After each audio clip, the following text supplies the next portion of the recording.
एक भारतीय मूल निवासी समुदाय जिनके आपने ही राष्ट्र में करूर नीति और गलत चालों की बढ़तों करके उन्हें आपने ही देश में विदेशी आर्या लोगों ने हजारों साल गुलामी की सबसे बुरी गुलामी की प्रकार से उन्हें अछूत और अपवित्र बनाकर विदेशी आर्या सवर्ण समाज को लोगों ने रखा।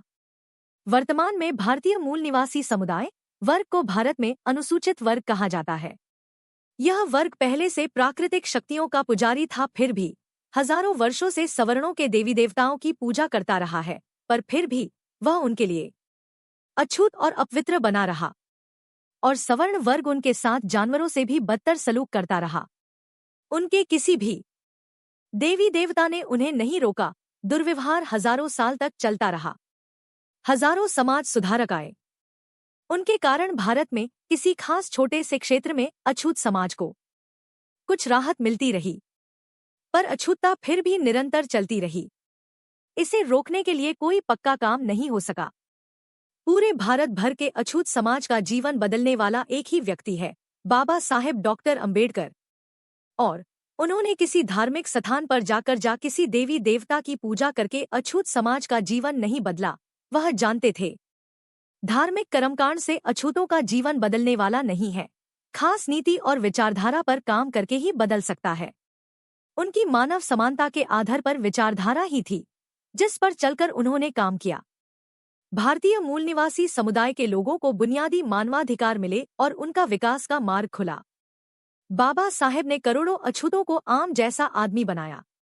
अगर डॉक्टर अंबेडकर ने मानव समानता आधारित विचारधारा पर काम ना किया होता तो अनुसूचित वर्ग आज भी अछूत और अपवित्र ही बना होता। अनुसूचित वर्ग के बहुत सारे लोग आज भी हिंदू देवी देवताओं की पाठ पूजा करता है, वह पहले भी करते थे, पर फिर भी भारतीय मूल निवासी समुदाय अछूत और अपवित्र बना हुआ था। यह ही मुख्य कारण है कि हम बाबा साहेब की विचारधारा को सबसे ऊपर मानते हैं, जिसके कारण 1950 के भारत की 35 करोड़ लोगों में से 7 करोड़ अछूत लोग थे। उनको मानव होने के नाते उन्हें भी मानवीय मौलिक अधिकार मिले। और दूसरी बात, उस समय 35 करोड़ भारतीयों में से लगभग 17 करोड़ महिलाएं भी थी, जिन्हें कभी भी पहली बार मर्दों के समान माना ही नहीं जाता था। बाबा साहेब के आजाद भारत की संसद में 1948 में रखे हिंदू कोड बिल के कारण उन्हें भी मर्दों का समान अधिकार मिले हैं। वह भी आगे बढ़ने लगी। बाबा साहेब का सपना भारत को महान राष्ट्र बनाने का था। भारत जितना भी बदला है तो उसका कारण बाबा साहेब की विचारधारा का मुख्य रोल है। उनकी विचारधारा को समझने समझाने के लिए ही हम बाबा साहेब के कहे हुए शब्दों को भारत के हर नागरिक तक पहुंचाने की कोशिश करते आ रहे हैं।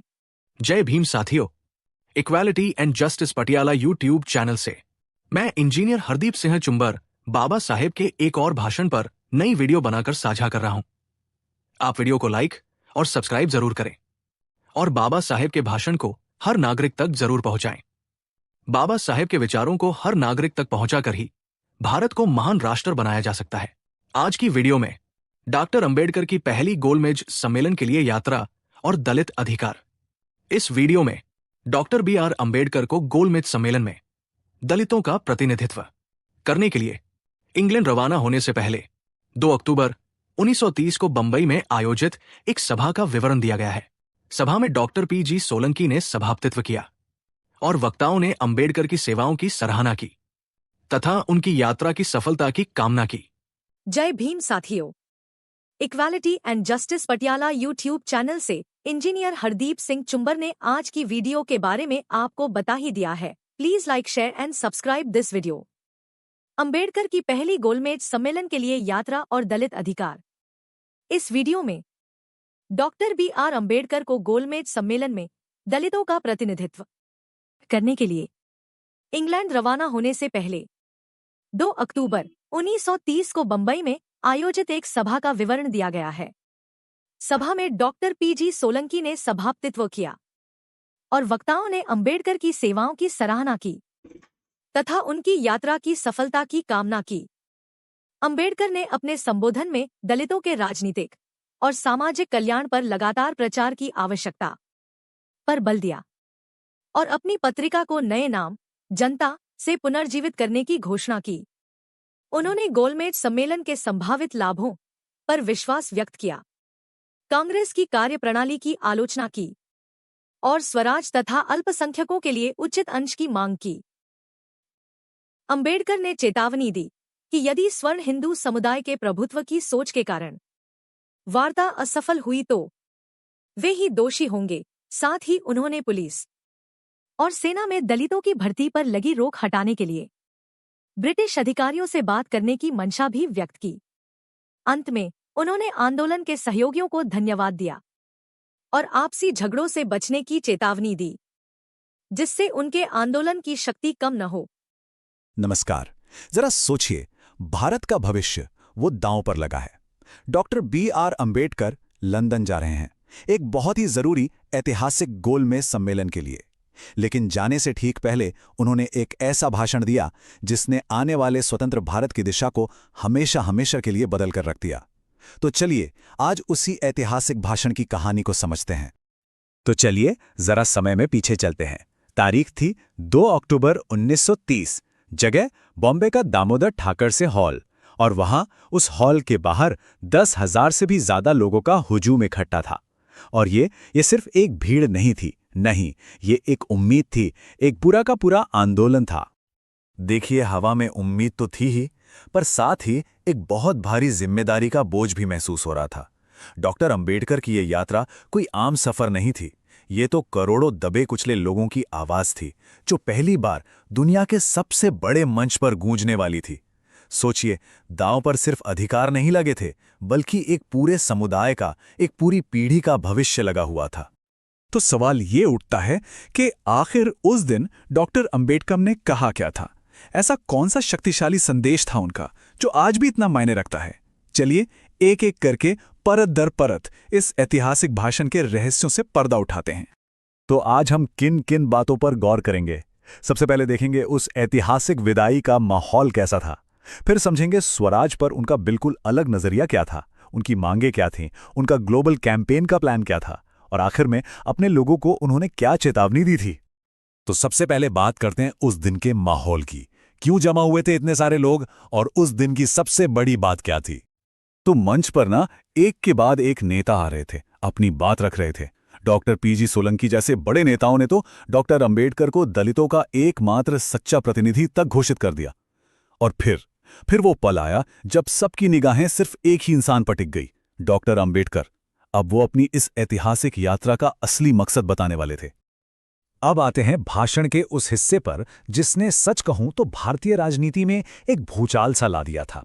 ये वो पल था जब डॉक्टर अंबेडकर ने स्वराज की जो पॉपुलर सोच थी ना, उसे सीधी खुली चुनौती दे दी। समझिए, यहां दो बिल्कुल अलग अलग दुनियाएं टकरा रही थीं। एक तरफ कांग्रेस थी जिसके लिए स्वराज का मतलब था बस घर का मालिक बदल देना, मतलब अंग्रेज चले जाएं और भारतीय आ जाएं। लेकिन डॉक्टर अंबेडकर एक बुनियादी सवाल पूछ रहे थे कि क्या मालिक बदलने से घर के अंदर रहने वालों की हालत बदलेगी? उनके लिए असली स्वराज सिर्फ सत्ता का ट्रांसफर नहीं था, बल्कि सत्ता का बंटवारा था। एक ऐसा स्वराज जिसमें हर किसी की हिस्सेदारी हो। और ये सिर्फ एक बयान नहीं था, ये खुली चुनौती थी। डॉक्टर अंबेडकर ने साफ साफ एक लक्ष्मण रेखा खींच दी थी कि अधिकारों के बिना कोई समझौता नहीं होगा। और उन्होंने ये भी कह दिया कि अगर इस वजह से आज़ादी की बातचीत फेल होती है तो इतिहास इसका गुनहगार उन्हें मानेगा जो सत्ता बांटने के लिए तैयार नहीं है। तो ये तो हुई राजनीतिक सोच की बात। अब आते हैं उन ठोस मांगों पर, उन असली मुद्दों पर जिनके लिए डॉक्टर अंबेडकर लंदन में लड़ने को तैयार थे। ये सिर्फ किताबी बातें नहीं थीं, ये असल जिंदगी के मुद्दे थे। उन्होंने दो ऐसे बड़े अन्यायों पर उंगली रखी जो सीधे सीधे आत्मसम्मान पर चोट करते थे। पहला, पुलिस फोर्स में दलितों की भर्ती पर जो रोक लगी थी वो, और दूसरा, सेना के दरवाजे जो उनके लिए बंद कर दिए गए थे वो। ये वो दो शिकायतें थीं जिन्हें वो सीधे लंदन ले जाकर ब्रिटिश सरकार के सामने रखने वाले थे। जरा सोच कर देखिए, ये सिर्फ नौकरी का सवाल नहीं था। वर्दी पहनना ये देश की सेवा करने का, एक बराबर का नागरिक होने का प्रतीक था। ये सम्मान का, सशक्तिकरण का एक रास्ता था। और इस रास्ते को जानबूझकर एक पूरे के पूरे समुदाय के लिए बंद कर दिया गया था। अब जो बात हम करने वाले हैं ना, उससे डॉक्टर अंबेडकर की दूर की सोच और उनकी महत्वाकांक्षी स्ट्रैटेजी का पता चलता है। उनकी लड़ाई सिर्फ लंदन के कॉन्फ्रेंस रूम तक सीमित नहीं रहने वाली थी। बिल्कुल नहीं। उनकी रणनीति, जानते हैं, एक शतरंज के खिलाड़ी की तरह थी। वो एक साथ कई मोर्चों पर लड़ रहे थे।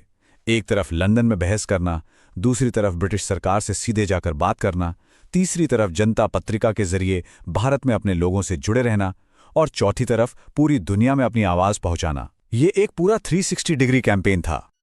और रुकिए, प्लान यहीं खत्म नहीं होता था। गोलमेज सम्मेलन के बाद उनका इरादा था रूस, जर्मनी, अमेरिका और जापान जाने का। मिशन एकदम साफ था, कांग्रेस के प्रचार का जवाब देना और दुनिया को भारत की असली जमीनी हकीकत से रूबरू कराना। वो इस लड़ाई को एक ग्लोबल लड़ाई बनाना चाहते थे। तो अब आते हैं भाषण के आखिरी हिस्से पर। यहां डॉक्टर अंबेडकर ने अपना ध्यान बाहर की दुनिया से हटाकर अपने ही लोगों, अपने समुदाय को एक बहुत जरूरी संदेश दिया। एक सच्चे लीडर की तरह उन्होंने अपनी कामयाबी का सेहरा सिर्फ अपने सर नहीं बांधा, नहीं, उन्होंने मंच से डॉक्टर सोलंकी और अपने दाहिने हाथ माने जाने वाले देवराव नायक जैसे साथियों का नाम लेकर धन्यवाद किया। और ये सिर्फ एक थैंक यू नहीं था, ये एक संदेश था कि कोई भी आंदोलन किसी एक इंसान से नहीं बल्कि एक पूरी टीम से चलता है। और फिर उन्होंने अपना वो आखिरी और सबसे गंभीर संदेश दिया। उन्होंने चेतावनी दी कि आपसी झगड़ों से बचो, वरना ये जो नेतागिरी का लालच है ये तुम्हारी ताकत को कम कर देगा, तुम्हारी स्थिति को और खराब कर देगा और तुम्हारे मकसद को ही नुकसान पहुंचाएगा। वो ये बात अच्छी तरह जानते थे कि सबसे बड़ा खतरा बाहर से नहीं बल्कि अंदर की फूट से आता है।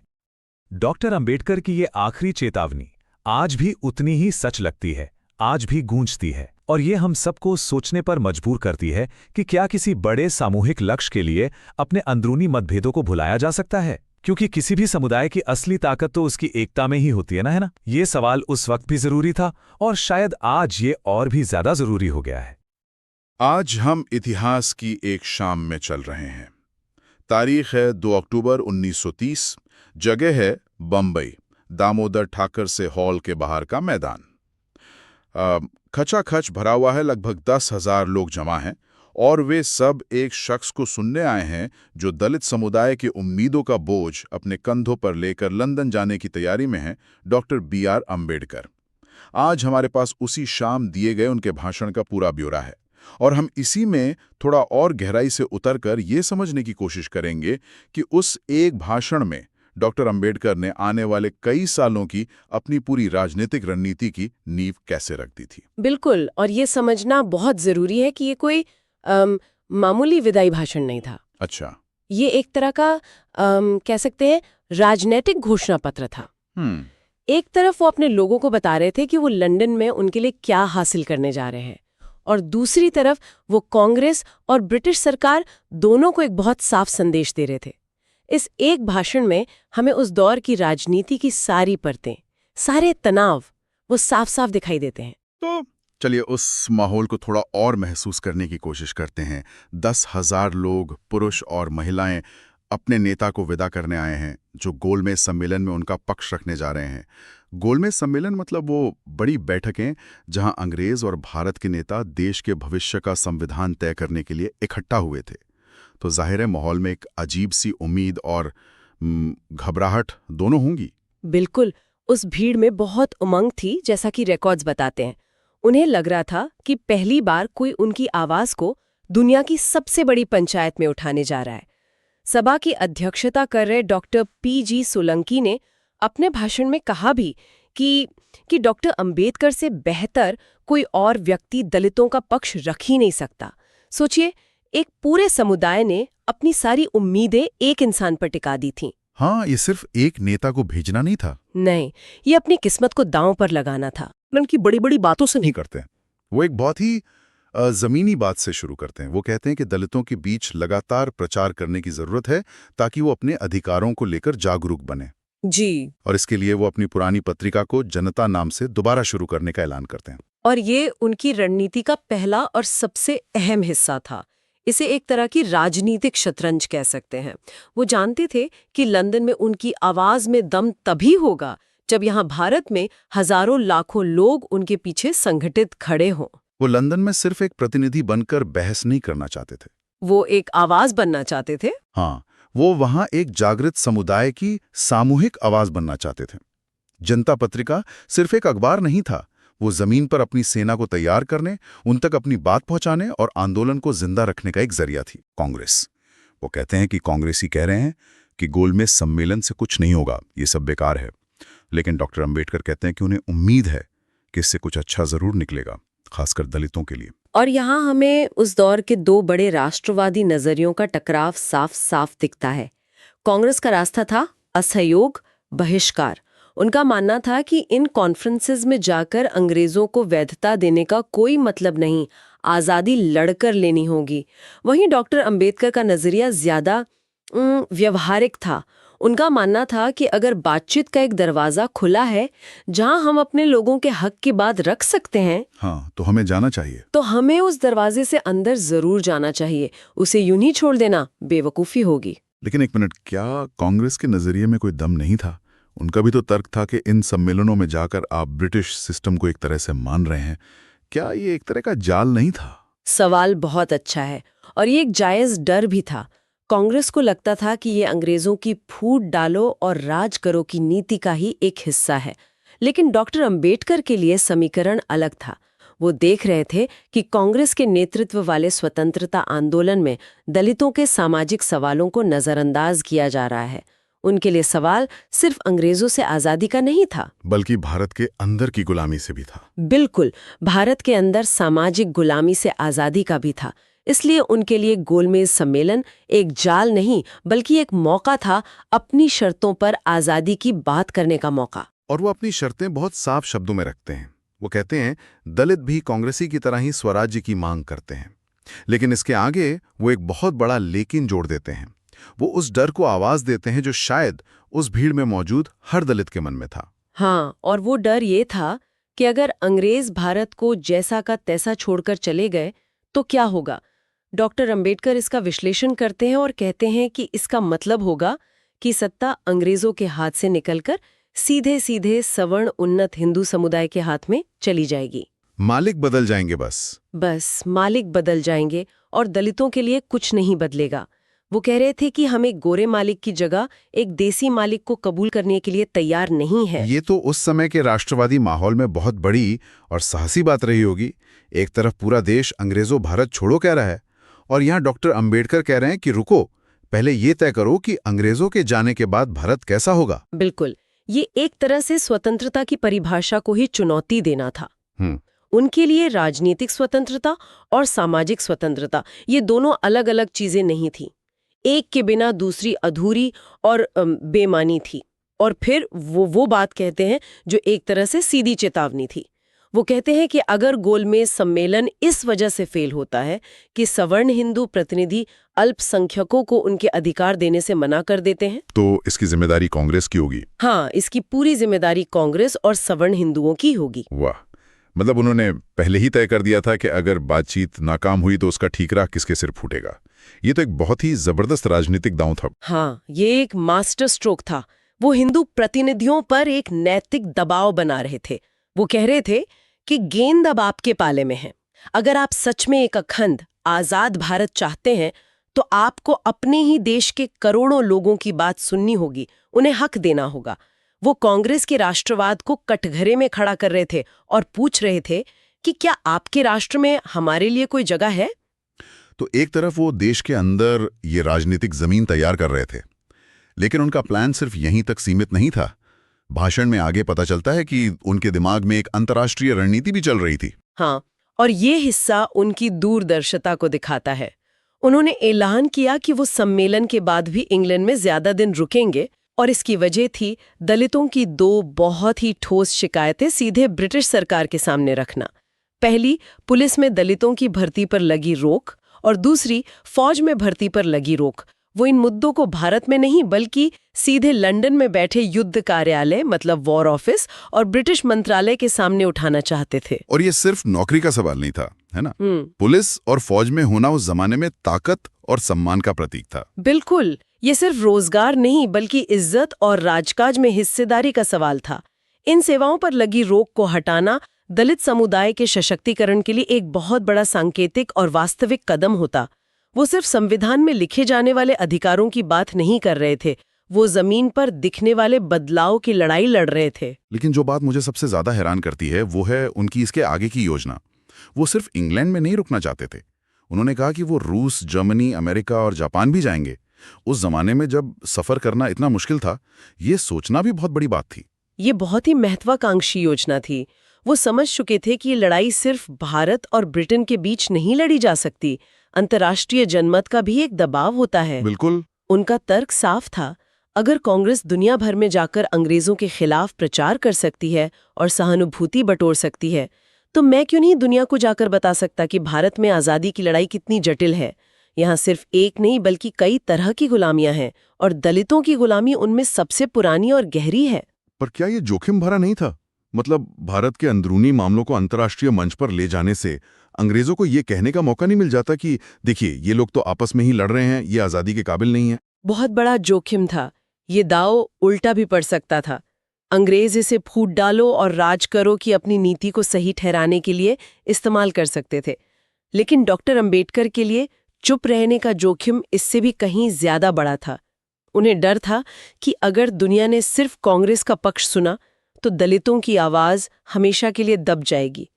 वो कांग्रेस के राष्ट्रवादी नैरेटिव को अंतर्राष्ट्रीय मंच पर चुनौती देने की तैयारी कर रहे थे। ये एक बहुत बड़ा जुआ था, लेकिन वो इसे खेलने के लिए तैयार थे। भाषण के अंत की तरफ आते आते उनका लहजा थोड़ा व्यक्तिगत हो जाता है। वो अपने साथियों का शुक्रिया अदा करते हैं। डॉक्टर सोलंकी, देवराव नायक, जिन्हें वो अपना दाहिना हाथ कहते हैं, और श्री शंकर राव एस पारशा, जिन्होंने आंदोलन के लिए काफी पैसा खर्च किया था। उलन एक अकेले इंसान से नहीं चलता। ये आभार जताना सिर्फ एक औपचारिकता नहीं थी, बल्कि ये दिखाना था कि उनके पीछे एक संगठित ताकत है, एक टीम है। ये उनके समर्थकों का मनोबल बढ़ाने का भी एक तरीका था। लेकिन शुक्रिया के बाद जी, वो एक बहुत ही गंभीर चेतावनी देते हैं, जो आज भी उतनी ही सच लगती है। हाँ, वो चेतावनी। उन्होंने अपने लोगों और साथियों से कहा कि आपसी झगड़ों से बचें। उन्होंने साफ साफ कहा कि नेतागिरी का लालच हमारी ताकत को कमजोर कर देगा और हमारे मकसद को नुकसान पहुंचाएगा। ये एक तरह से अपने ही समुदाय को एक पिता की तरह दी गई नसीहत थी। ये दिखाता है कि वो जमीनी हकीकत से कितने जुड़े हुए थे। वो जानते थे कि किसी भी दबे कुचले समुदाय का आंदोलन बाहरी दुश्मनों से ज्यादा अंदरूनी फूट से टूटता है। महत्वाकांक्षा, ईर्ष्या, नेतृत्व की लड़ाई, ये वो चीजें थीं जो उनके पूरे किए कराए पर पानी फेर सकती थीं। और वो लंदन जाने से पहले ये सुनिश्चित कर लेना चाहते थे कि उनके पीछे घर में सब ठीक रहे। और इसी चेतावनी के साथ वो एक और बड़ा वादा करते हैं, जो उनकी सोच के पैमाने को दिखाता है। वो भरोसा दिलाते हैं कि अगर मौका मिला तो वो दलितों की समस्या को राष्ट्रों की महापंचायत यानी लीग ऑफ नेशंस के सामने भी रखेंगे। मतलब उस जमाने की यूनाइटेड नेशंस के सामने। ये उनकी महत्वाकांक्षा का शिखर था। वो दलितों के सवाल को भारत की एक अंदरूनी या राष्ट्रीय समस्या से उठाकर एक अंतर्राष्ट्रीय मानवाधिकार का मुद्दा बनाना चाहते थे। लीग ऑफ नेशंस में अपनी बात रखने का मतलब था अपनी लड़ाई को वैश्विक मान्यता दिलाना। इसका मतलब था दुनिया को ये बताना कि ये सिर्फ भारत का नहीं बल्कि पूरी इंसानियत का मसला है। तो जब हम इस पूरे भाषण के सारे हिस्सों को एक साथ जोड़कर देखते हैं तो एक बहुत साफ तस्वीर उभरती है। ये सिर्फ एक भाषण नहीं बल्कि एक पूरी रणनीति का ब्लूप्रिंट था। बिल्कुल, इसमें सब कुछ था। स्वराज की एक नई परिभाषा जिसमें सामाजिक न्याय सबसे पहले हो, कांग्रेस की राजनीति की सीधी और तार्किक आलोचना, दलित अधिकारों के लिए एक अंतर्राष्ट्रीय मंच बनाने की महत्वाकांक्षी योजना और अपने ही समुदाय को अंदरूनी कलह से बचाने की एक जरूरी सलाह। उन्होंने एक ही शाम में ये सब कुछ अपने लोगों के सामने रख दिया। उन्होंने बहुत ही सफाई से ये साफ कर दिया था कि वो अपने लोगों के लिए न्यायोचित मांग भी करेंगे और साथ ही देश के लिए स्वराज का समर्थन भी करेंगे।